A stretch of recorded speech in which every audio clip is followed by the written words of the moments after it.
Assalamualaikum warahmatullahi wabarakatuh. Perkenalkan, nama saya Salsabila Airlestari dengan NIM K1521056. Izinkan saya untuk menunjukkan hasil kerja saya untuk memenuhi tugas mata kuliah Teknik Lingkungan, Prodi Pendidikan Teknik Bangunan, Fakultas Keguruan dan Ilmu Pendidikan Universitas 11 Maret Surakarta tentang sistem irigasi permukaan. Latar belakang. Seiring dengan alih fungsi lahan dari lahan pertanian menjadi lahan pemukiman, luas tanah sebagai resapan air hujan jadi berkurang. Hingga potensi terjadinya banjir semakin besar. Upaya pengelolaan air hujan yang baik ditujukan untuk menghindari terjadinya banjir dan menampung air yang dapat digunakan untuk memenuhi kebutuhan pertanian domestik dan industri. Titik usaha lain agar dapat menyediakan air secara efisien adalah dengan cara pemberian air, khususnya tanaman. Pada prinsipnya, cara pemberian air di lahan pertanian dapat dilakukan dengan penggenangan tanaman terutama untuk tanaman padi, curah, dan tetes. Lalu permasalahan, bagaimana upaya pengelolaan air hujan yang baik? Kedua, apakah irigasi dapat dijadikan sarana sebagai pengelolaan air hujan? Lalu yang ketiga, apakah itu irigasi permukaan? Pembahasan. Irigasi adalah penggunaan air pada tanah untuk keperluan penyediaan cairan yang dibutuhkan untuk pertumbuhan tanaman. Hansen, 1990. Tujuan dari irigasi sendiri adalah yang pertama, air yang bersedia dapat dimanfaatkan secara efisien dan efektif. Yang kedua, air yang tersedia dibagi secara adil dan merata. Yang ketiga, dapat membersihkan tanah dari unsur-unsur racun. Manfaat irigasi. Yang pertama, untuk membasahi tanah, yaitu pembasahan tanah pada daerah yang curah hujannya kurang atau tidak menentu. Yang kedua, untuk menyuburkan tanah, dengan mengalirkan air yang mengandung lumpur dan zat-zat hara penyubur tanaman pada daerah pertanian tersebut sehingga tanah menjadi subur. Yang ketiga, untuk kolmatase, yaitu meninggikan tanah yang rendah atau rawa dengan pengendapan lumpur yang dikandung oleh air irigasi menurut Rahmat 2009. Yang terakhir, untuk mengatur pembasahan tanah, agar daerah pertanian dapat diairi sepanjang waktu pada saat dibutuhkan, baik pada musim kemarau maupun musim penghujan. Irigasi permukaan atau surface irrigation system. Sistem irigasi permukaan adalah sistem yang terjadi dengan menyebarkan air ke permukaan tanah dan membiarkan air meresap atau infiltrasi ke dalam tanah. Air dibawa dari sumber ke lahan melalui saluran terbuka baik dengan atau lining maupun melalui pipa dengan head rendah. Lalu bagaimana prinsip irigasi permukaan? Prinsip irigasi permukaan yang pertama, irigasi permukaan merupakan sistem irigasi yang menyadap air langsung dari sungai melalui bangunan atau bendung maupun melalui bangunan pengambilan bebas atau free intake. Kemudian air irigasi dialirkan secara gravitasi melalui saluran sampai ke lahan pertanian. Yang kedua, dua syarat penting untuk mendapatkan sistem irigasi permukaan yang efisien, yaitu perencanaan sistem distribusi air untuk mendapatkan pengendalian aliran air irigasi dan pertahanan lahan atau land grading yang baik sehingga penyebaran air seragam ke seluruh petakan. Berikut adalah jenis irigasi permukaan. Ada irigasi basin, irigasi border, irigasi surjan, dan irigasi furrow.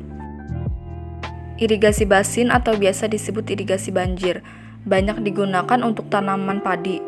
Air diberikan melalui sifon, saluran maupun pintu air ke petakan lahan, kemudian ditahan di petakan dengan kedalaman selama waktu yang dikehendaki. Paling sesuai untuk lahan dengan laju infiltrasi sedang sampai rendah, kurang lebih 50 mm per jam dan kemiringan kecil 0 sampai dengan 0,5. Berikut contoh sistem irigasi basin. Selanjutnya, irigasi border. Pada irigasi border, dalam petakan lahan dibuat pematang sejajar sebagai pengendali lapisan air irigasi yang bergerak ke arah kemiringan. Yang kedua, lahan dibagi menjadi beberapa petakan yang sejajar yang dipisahkan masing-masing oleh pemotong rendah kemiringan biasanya satu arah. Yang ketiga, masing-masing petakan atau border diberikan air irigasi secara terpisah. Yang keempat, air irigasi menyebar merata sepanjang kemiringan lahan yang dikendalikan oleh pematang tersebut. Selanjutnya, irigasi surjan. Salah satu sistem pertanaman campuran yang dicirikan oleh perbedaan tinggi permukaan bidang tanam pada suatu luasan lahan. Bidang tanam ini dibuat memanjang sehingga dari atas akan tampak seperti garis-garis atau strip berselang-seling. Karena masing-masing bidang tanam yang berbeda tingginya ditanami oleh komoditi tanam yang berbeda. Dari bentuk garis-garis inilah nama surjan dipakai, karena mirip dengan pola strip pada pakaian tradisional berbahan lurik dari Jogja, yaitu surjan. Dalam sistem surjan, bidang yang rendah disebut lembah dan yang tinggi disebut bukit. Lembah biasanya ditanami padi pada musim hujan. Pada musim kemarau, lembah ditanami palawija untuk memanfaatkan sisa kelembaban air yang tersisa. Bagian bukit dapat ditanami bermacam-macam komoditi. Biasanya palawija atau rumput pakan ternak. Pada tempat-tempat yang sering mengalami surplus air pada musim penghujan, bagian lembah digunakan sebagai pengontrol kelebihan air. Menjadi penampung kelebihan air, tanaman yang tumbuh di bagian bukit akan selamat dari genangan air yang tinggi. Yang terakhir ada irigasi alur atau furrow. Irigasi alur atau furrow adalah irigasi yang paling banyak digunakan untuk tanaman yang tersusun baris atau row crops. Pada sistem furrow, air tidak lagi membasahi seluruh permukaan tanah, tetapi mengalir pada kanal yang kecil atau furrow di antara baris tanaman. Secara gradual, air membasahi tanah melalui absorpsi air dari furrow melalui dasar dan sisi saluran. Desain irigasi furrow meliputi panjang kanal, jarak antar kanal, dan kedalaman kanal. Panjang kanal berkisar 100 sampai dengan 200 meter dengan memperhatikan perkolasi dan erosi. Ini adalah gambar dari sistem irigasi alur atau furrow. Rancangan irigasi alur.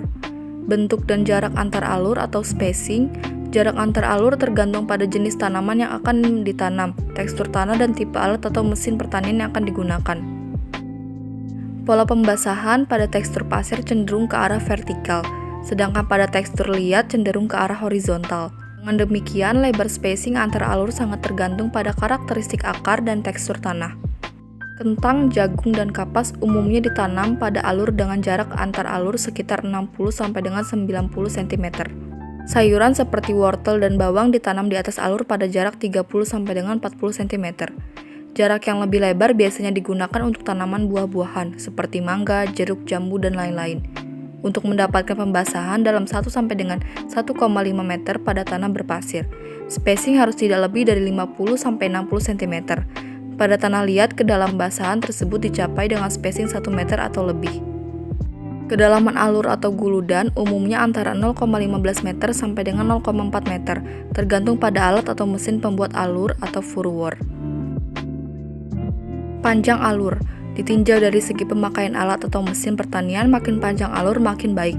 Tetapi alur yang terlalu panjang dapat menyebabkan efisiensi penyebaran air irigasi yang rendah, karena akan terjadi irigasi berlebih di bagian pangkal alur. Berikut saya lampirkan tabel lereng maksimum pada berbagai tekstur tanah. Untuk pasir, maksimum lerengnya 0,25%. Untuk lempung berpasir, maksimum lerengnya 0,40. Untuk lempung berpasir halus, maksimum lerengnya 0,50. Untuk liat, maksimum lerengnya 0,50%. Untuk lempung, maksimum lerengnya 6,25%. Kemiringan alur. Supaya berfungsi sebagai drainase permukaan, kemiringan minimum alur 0,05% diperlukan untuk irigasi alur. Umumnya, selang kemiringan yang direkomendasikan untuk border juga berlaku untuk alur. Kemiringan alur harus dibuat seragam sepanjang alur. Jika kemiringan terlalu besar, sebaiknya dibuat alur kontur sebagai pengganti alur lurus. Kemiringan alur maksimum untuk berbagai jenis tekstur tanah dipertimbangkan, terutama untuk mencegah terjadinya erosi waktu pengaliran air ataupun waktu drainase pada musim hujan. Di samping terdapat tabel untuk panjang alur maksimum pada berbagai kemiringan, jumlah irigasi, dan tekstur tanah. Kemudian ada debit aliran. Umumnya debit beragam dari 0,5 sampai 2,5 liter per detik. Untuk mendapatkan penyebaran air irigasi yang seragam, debit terbesar yang tidak menyebabkan erosi harus digunakan di setiap alur pada saat dimulainya irigasi. Tujuannya adalah untuk dapat membasahi seluruh panjang alur secepat mungkin. Sesudah air mencakup ujung terendah, debit dikurangi sehingga cukup membasahi sepanjang alur sampai sejumlah air yang diperlukan telah diberikan cut backstream flow. Debit maksimum yang tidak erosif diduga dengan persamaan empirik sebagai berikut. QM sama dengan 45 per S, dengan QM sama dengan debit maksimum tak erosif, liter per menit, dan S kemiringan alur, persen. Tabel di samping adalah tabel untuk debit maksimum non-erosif. Rata kedalaman air irigasi yang diberikan selama irigasi dihitung dengan persamaan D sama dengan Q kali 360 kali T per W kali L. Contoh, untuk alur dengan panjang 90 meter, jarak antar alur 75 cm, diairi dengan debit awal 2 liter per detik. Debit awal ini mencapai ujung alur selama 50 menit. Debit kemudian dikurangi menjadi 0,5 liter per detik selama 1 jam. Perkirakan rata kedalaman air irigasi.